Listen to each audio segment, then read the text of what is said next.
Shalom Aleichem, paracha de la semaine, parachat Vayeshev. On voit dans notre paracha un pasouk dans la deuxième montée. Vayelechu echav lirot et tzon aviem b'Shrem. Les frères de Yosef sont partis pour aller faire paître le troupeau de leur père Yaakov à Shrem. Et Rashi nous rapporte au nom du Midrash qu'on peut remarquer dans la Torah que le terme et tzon aviem b'Shrem, comme je l'ai dit, et Aleph Tav, au-dessus de ces deux lettres, il y a des points. Eh bien, ces deux points, sans rentrer dans les détails, nous poussent à une nouvelle lecture dans ce verset. Qu'en réalité, les frères de Yosef n'étaient pas partis pour aller faire paître le troupeau de leur père, mais en réalité, ils étaient partis pour faire paître leur propre personne, c'est-à-dire aller se promener tout simplement, marcher ensemble. Et là, le grand de notre génération, Rabbi Chaim Kanievski Shalita, qu'Hachem lui rallonge la vie, nous pose une question extraordinaire.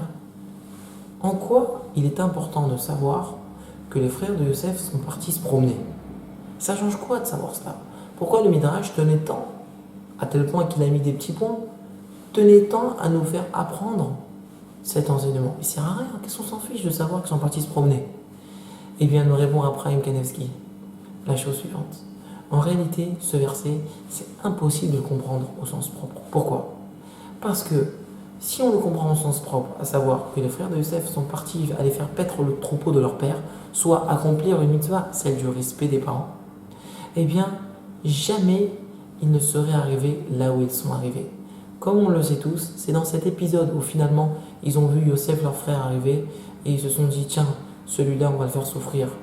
Ils l'ont pris et ils l'ont jeté dans le puits, etc., etc., etc. Donc, s'ils en sont arrivés là, à faire souffrir leur frère, il faut savoir que c'est évident qu'ils n'étaient pas partis de base pour aller accomplir une mitzvah, en l'occurrence ici celle du respect du parent. Pourquoi? Parce qu'une mitzvah, ça protège de coups de folie, ça protège de coups de panique. S'ils sont arrivés là, nous dit le Midrash, c'est évident qu'ils sont partis uniquement pour se promener. Si c'était pour une mitzvah, ils n'en seraient jamais arrivés là. Eh bien, quel message avons-nous à tirer? Le message, il est évident, il est qu'un juif doit s'habituer toujours à vivre dans les mitzvot.